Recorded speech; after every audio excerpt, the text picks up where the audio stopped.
Qatar peringkat 58 melawan Jordania peringkat 87 di laga final Piala Asia. Kebetulan juga Qatar menjadi tuan rumah. Siapa yang kira-kira bakal menang? Kita lihat datanya. Hai, rapapau, ketemu lagi di channel Kang Ikang ya. Jadi tadi sudah sedikit gua bahas, ini adalah laga final antara Qatar melawan Yordania ya. Qatar peringkat 57 dan Yordania peringkat 87. Secara peringkat Qatar lebih baik, tetapi ini adalah laga final, semuanya bisa menjadi mungkin apapun itu. Dan dalam sejarahnya tuan rumah yang menjadi juara itu juga ada beberapa banyak ya. Jadi yang tuan rumah menjadi juara diantaranya itu adalah Korsel tahun 1960, Israel 1964, Iran 2 kali tahun 68 dan 76, Kuwait tahun 80, Jepang tahun 92, terakhir adalah Australia tahun 2015 menjadi juara sebagai statusnya tuan rumah. Sekarang akankah nih Qatar bisa menang sebagai tuan rumah? Sedangkan Yordania ini baru pertama kali ke final, bisa nggak juara? Sejarahnya bagaimana? Sejarahnya juga ada tim yang pertama kali ke final dan menjadi juara. Catatan gua tuh ada 4 ya.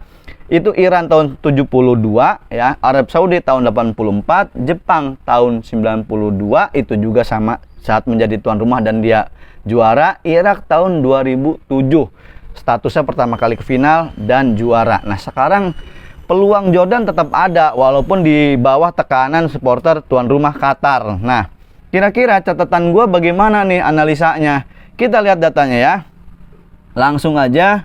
Kita lihat tabel pertama, tanpa berlama-lama gue bakal liatin tabel pertama gue, analisa gue. Dan ini sama-sama partai kuat ya, 3 kali menang semuanya otomatis, laga-laga final pasti menang semua. Dari jumlah golnya nih, gol babak pertama dan babak kedua yaitu gol B1 B2, bisa teman-teman lihat. Artinya memang selisihnya banyakan gol Qatar ya, mencetak gol 7, sedangkan Jordania itu 6. Tetapi Jordania ngegulinnya banyak babak kedua. Jadi Jordania itu kalau kata gue lambat panas ya. Dia aktifnya itu di babak kedua. Itu 3 partai terakhir. Kebobolan ya, kebobolan Qatar lebih banyak, Jordan lebih baik, kebobolannya 2. Dan itu terjadi di babak kedua. Babak pertama berarti ketat nih, Jordan ini bisa bagus. Rata ball position memang Qatar nih lebih baik ya, ball positionnya. Dari goalkeeper save-nya gue perhatiin, artinya nih goalkeeper save ini Qatar ini antara 3,3 ini bisa jadi backnya kurang bagus kalau kata gue. Jadi banyak tekanan ke kiper ya, walaupun sebenarnya kipernya juga bisa mematahkan peluang-peluang musuh gitu ya. Tetapi ini indikasi kalau kata gue. Jadi kita lihat tabel kedua. Nah di tabel kedua gue perhatikan di sini adalah corner ya. Corner ini 6, Jordan lebih bagus. Yellow card lebih banyak, backnya banyak melakukan pelanggaran atau pemain-pemainnya lah, nggak cuma back ya. Shot on goal banyakan Jordan, shot off goal juga banyakan Jordan. Dangerous attack banyakan Jordan. Nah di sini artinya bisa menjadi indikasi kekuatan Jordan. Diam-diam juga artinya wajar mereka bisa ke laga final gitu untuk pertama kalinya, karena kekuatan Jordan ini bisa terbukti dari data ini gitu ya.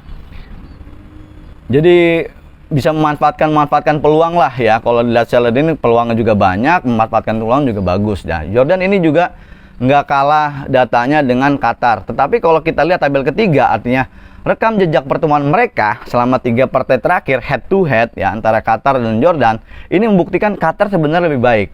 2 kali menang, Jordania 1 kali kalah. Jordania hanya 1 kali menang, artinya Qatar hanya sekali kalah melawan Jordania. Jadi semua partai yang 3 match terakhir itu adalah 2 kali menang Qatar, 1 kali menang Jordan. Ngegulinnya banyakan Qatar. Lain-lainnya, ball possession, shot on goal gitu kan, dangerous attack, gua nggak ada datanya guys. Jadi karena memang ini laganya sebenarnya laga friendly internasional. Pertandingan internasional itu datanya kurang lengkap. Jadi hanya ini yang bisa gua tampilkan ke teman-teman. Tapi artinya kalau misalkan sekali lagi ini kalau misalkan bola variabelnya banyak, kemungkinannya banyak ya, tim yang lebih siap di laga final bisa menang. Karena diuntungkan supporternya banyak, tuan rumah gitu, otomatis Jordania juga tanpa beban sebenarnya dia, nothing tulus kalau kata gua.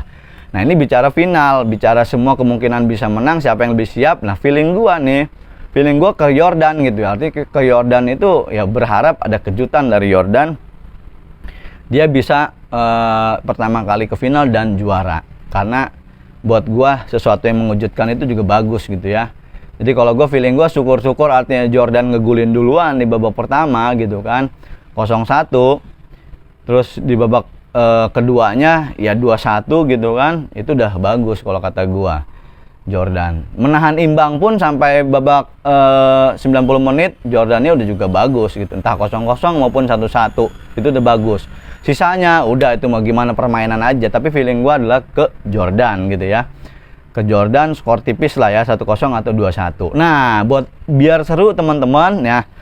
Kalau yang merasa jago tebak-tebakan, skor-skoran silahkan gitu kan. Biar di sini saja, nggak di tempat lain. Tempat lain takut teman-teman ada kerugian ataupun apa, itu resiko teman-teman semua. Jadi gue fasilitasin.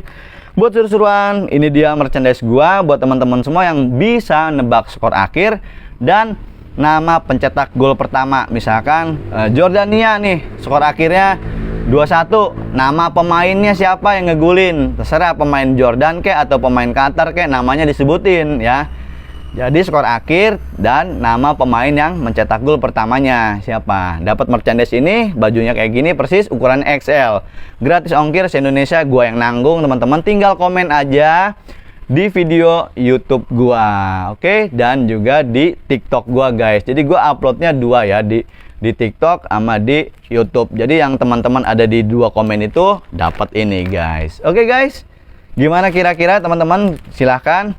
Mudah-mudahan bisa menambah keseruan dalam menonton pertandingan dan nantikan data-data analisa gua selanjutnya. Nah, sekali lagi sekian dari gua. Jangan lupa subscribe ya. Thank you. Dadah.